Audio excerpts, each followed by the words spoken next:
Bonjour à toutes et à tous, ravi de vous retrouver pour votre journal. Dans l'actualité aujourd'hui, c'est une plateforme censée désengorger les urgences et pourtant, c'est encore loin d'être le cas. Depuis le début de l'année, la Vendée expérimente le 116 117, une plateforme téléphonique ouverte aux patients sans médecin traitant pour obtenir une consultation dans un centre de soins non programmé. Mais cette plateforme est gérée par le centre de régulation du SAMU à La Roche-sur-Yon et c'est aussi par là que transitent toutes les demandes pour les urgences. Aujourd'hui, les équipes se retrouvent donc très vite débordés par les appels. Ils en reçoivent plus de 1000 par jour en week-end. Les explications de Pierre Dalicieux. Voici le centre de régulation d'appels du SAMU. Ici, l'ensemble des appels du département de la Vendée y sont concentrés. Vous avez bien fait de nous appeler, parce que de toute façon, il faut qu'on vous donne des conseils. Pour joindre un médecin, 2 possibilités. Le 15 d'abord pour les urgences vitales, puis le 116 117 pour les appels concernant la médecine générale. Depuis l'été dernier, ce service est confronté à une augmentation des appels pour des demandes parfois injustifiées ou ne relevant pas de ce service. Un exemple assez frappant, on a des appels de patients qui viennent de voir un médecin traitant ou qui viennent de voir un médecin de garde et qui nous rappellent au 15 juste après en nous disant je ne suis pas sûr que effectivement le médecin ait fait le bon diagnostic ou m'ait donné les bons traitements, qu'est-ce que vous en pensez? Alors ça non. Vous voyez, ça n'a pas lieu d'être. Des appels de personnes n'ayant pour la plupart du temps pas de médecin traitant et qui, bien souvent, cherchent une réponse. Le recours au 116 117 est plébiscité par les gens qui n'ont pas d'autres solutions puisque la Vendée est un département dans lequel la démographie médicale est défaillante. Malgré tout,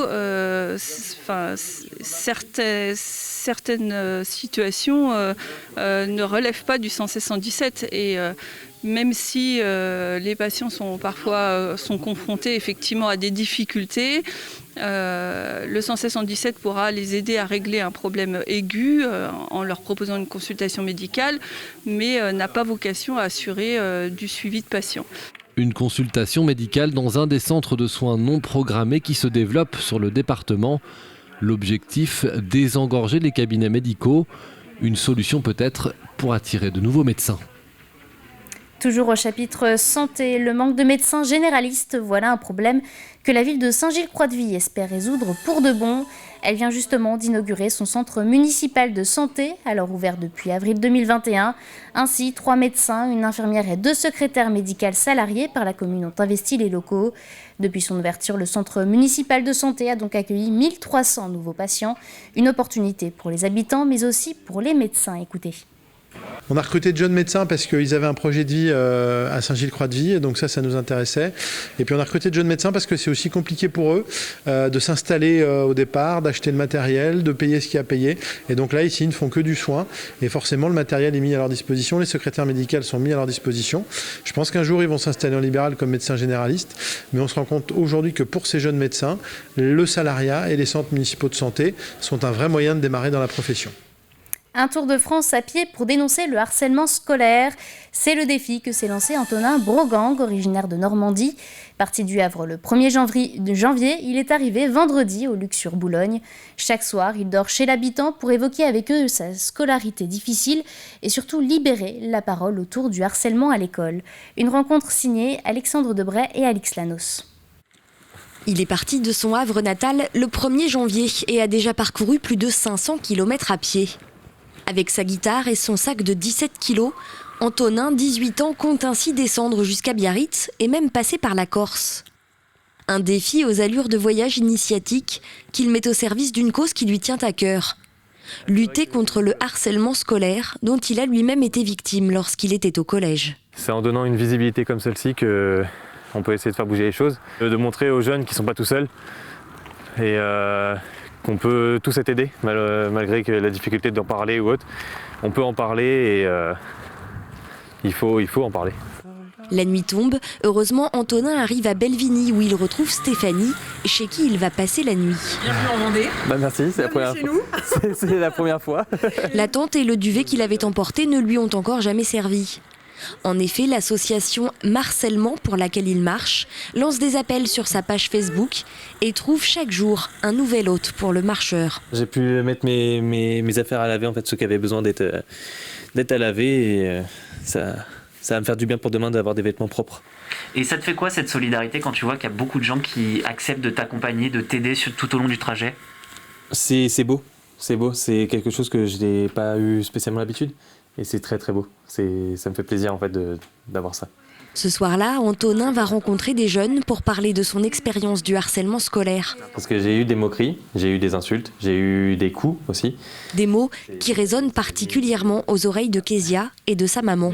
Ma fille subit aussi du harcèlement à l'école et donc forcément je me sens concernée. Donc je voulais qu'elle soit là, qu'elle partage, qu'elle échange et qu'elle comprenne qu'elle n'est pas la seule à subir ce genre de choses et qu'on peut se battre contre ça. Demain, Antonin reprendra la route à la rencontre de nouvelles personnes avec qui échanger et de nouveaux paysages à observer. Des centaines de kilomètres à pied au gré de sa forme et de ses envies. Pour boucler sa boucle, le jeune marcheur s'est fixé 1 an et demi. Bonne nuit. Un mot d'agriculture maintenant avec l'indemnisation des viticulteurs victimes du gel en avril 2021. Le Comité national de gestion des risques en agriculture vient de reconnaître cet épisode de gel comme une calamité agricole. Une période de froid qui a touché 141 communes du Nord-Vendée. Les producteurs de raisins de cuve peuvent donc faire une demande d'indemnisation à condition d'avoir subi pendant cette période plus de 30% de pertes. Le dossier est à déposer sur le site de la préfecture avant le 15 mars. Direction à présent Bretignolles-sur-Mer où un jardin collectif est en train de voir le jour. La ville a entamé des travaux pour créer un verger dans le prolongement des jardins familiaux de Saint-Grégoire. À terme, les arbres fruitiers seront à disposition des habitants. Mais le jardin collectif, c'est aussi un espace de partage et de lien social entre les générations, puisque les écoles de Bretignolles-sur-Mer participent aussi au projet. Ça les sensibilise à la nature, à c'est quoi la plantation d'un arbre tout simplement. Et puis ça voudra dire aussi que dans 2 ou 3 ans, ils pourront venir récolter leurs fruits puisque c'est un verger qui est ouvert à la population. Et puis derrière, un certain nombre d'animations qui pourront avoir lieu avec nos amicales de retraités et autres. Ça peut être comment je taille un arbre, quels fruits je peux récolter et comment je fais, je sais pas, une compote ou tout ce qu'on pourrait voir derrière comme activité ludique pour les enfants. Dernier entraînement avant le départ en tournée. Samedi, les Arts Florissants faisaient une répétition générale de leur concert Gesualdo Madrigo, livre 6.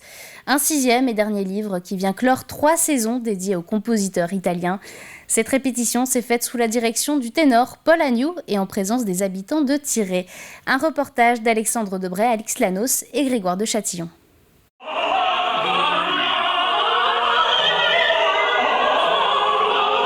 Ils sont une poignée de privilégiés à pouvoir assister à l'ultime répétition. Dans le public, bénévoles du festival, mais aussi habitants de la petite commune de Tiré, tous profondément touchés par l'œuvre qu'ils viennent de découvrir. Des sonorités inhabituelles, mais vraiment une belle harmonie et un vrai plaisir communicatif des musiciens. On sent le plaisir d'être ensemble et de nous offrir ces moments-là. C'est un plaisir pour nous d'être invités.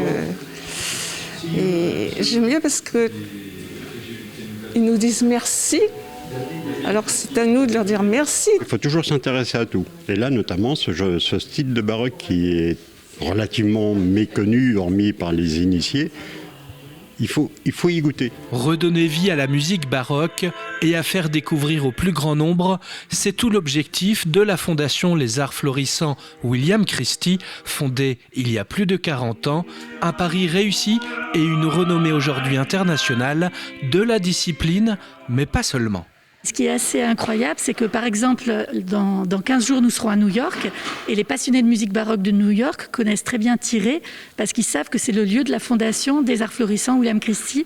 Et nous avons un partenariat avec la Juilliard School de New York, cette célèbre école de musique. Et eux aussi connaissent très bien Tiré puisqu'ils envoient leurs étudiants en résidence de répétition et de masterclass avec William Christie et Paul Agnew en Vendée. Un Paul Agnew particulièrement emballé par le 6e livre de Madrigo de Gesualdo qu'il interprète sur scène avec 5 autres chanteurs. C'est le livre dans lequel on trouve la musique la plus étrange, avec les harmonies qui sont étonnantes, extraordinaires, et qui nous semblent très très modernes, même si à l'époque il y a d'autres compositeurs qui ont aussi expérimenté avec ça. Donc c'est une musique d'une très très très grande difficulté. Oui, c'est le début d'une grande aventure avec cette musique. Une grande aventure qui dépassera de loin les frontières vendéennes, puisque les artistes se produiront bientôt à Madrid, mais également à Rome et à Florence.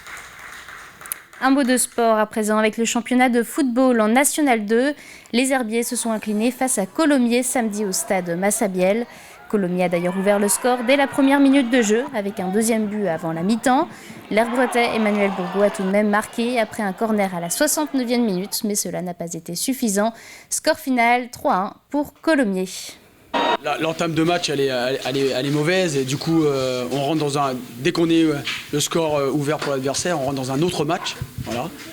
Colomiers se retrouve à mener 1-0 chez nous. Ça les conforte dans ce qu'ils voulaient mettre en place. Ils se sont regroupés. C'est une équipe qui défend quand même fortement, qui met beaucoup de densité. Et ça nous a fait sortir de notre plan de jeu. On a mis ce 2-1. On s'est dit on va peut-être réussir à pousser et à revenir. Et on s'est fait contrer. Voilà, on a manqué sur une de nos attaques l'équilibre d'équipe. On s'est fait contrer. Et là, à 3-1, le moral était au plus bas et on n'a pas réussi à revenir dans ce match. C'est la fin de cette édition. Merci à tous de l'avoir suivi. Retrouvez tout de suite à 18h50 85 chrono avec Aurélien Huard. En attendant, je vous souhaite une très bonne soirée.